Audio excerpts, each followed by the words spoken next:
Hello everyone and welcome back. In this video, I'm going to talk to you about Kratom. Yeah, one of my favorite topics. And specifically, what's going on here in Florida to deal with this Kratom issue. So this article is titled Florida Lawmakers Move to Restrict Kratom Mixtures. And I will put a link to the article in the description for the video. The herbal supplement, which can be added to tea, is known for its stimulant effects on opioid receptors and is available at smoke shops and kava bars around the state.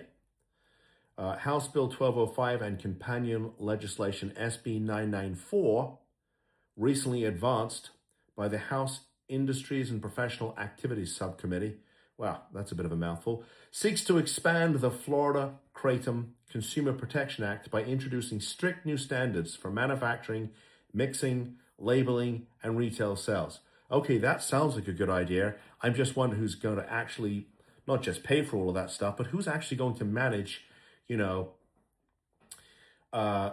making sure this stuff is safe and all the stuff that goes along with regulating some kind of controlled substance. It says here, HB 1205 would also prohibit sales of kratom within a distance of school properties, require strict labeling to warn pregnant or breastfeeding women, and also obtain a Florida Department of Agriculture and Consumer Affairs permit to sell. You know what that means? It means the state's going to get in the kratom business. That's what it means. Okay. And so what's going to happen is if the state has said, well, they're selling it anyway, so we should make some money from it. I mean, that's really what happened with the marijuana thing, right? Well, it's available on the streets. Thousands of people are using this stuff. So I don't know, why don't we regulate it and get in the game, get in the business? Let's make some money off of it. And actually, a lot of states have done the same thing with marijuana. A lot of states have gotten into the marijuana business. Okay, they've made a lot of money. I can't tell you what they've actually done with it because we know, and this is not a political statement. I don't care what side of the aisle you stand on. But we know the government does a crappy job of managing our money, right? We give them all this money and we know the kinds of crazy stuff that happens. So that sounds good on paper. Who knows what they're actually going to do with our money? And I say our money because they're using taxpayer money, right? The money that we give them through, property taxes and state and local taxes like sales taxes, right? That's a state tax. So you get the point I'm trying to make here. So here we are, kratom. Because Florida's getting in the kratom business, just like they did the marijuana. I mean, my feeling on this. I think it's going to be another unmitigated disaster. And here's what's going to happen is the state is going to collect this money and they're going to give it back. And what I mean by that is they're going to spend it on taking care of all these people that are going to develop mental health issues. And I can hear the whispers already because I've had this online before where people say, oh, Mark, you're a party pooper. You want to tell people how to live their life. No, I don't want to tell you how to live your life. I am trying to warn people about the risks of using this type of, opioid.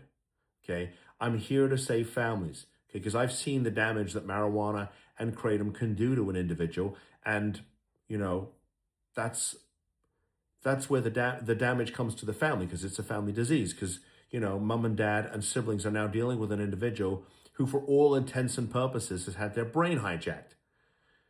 And so I think this is going to be a problem. The state's going to spend money to fix this. It's already happening in other states. So I'll put a link to the article. You can read it for yourself.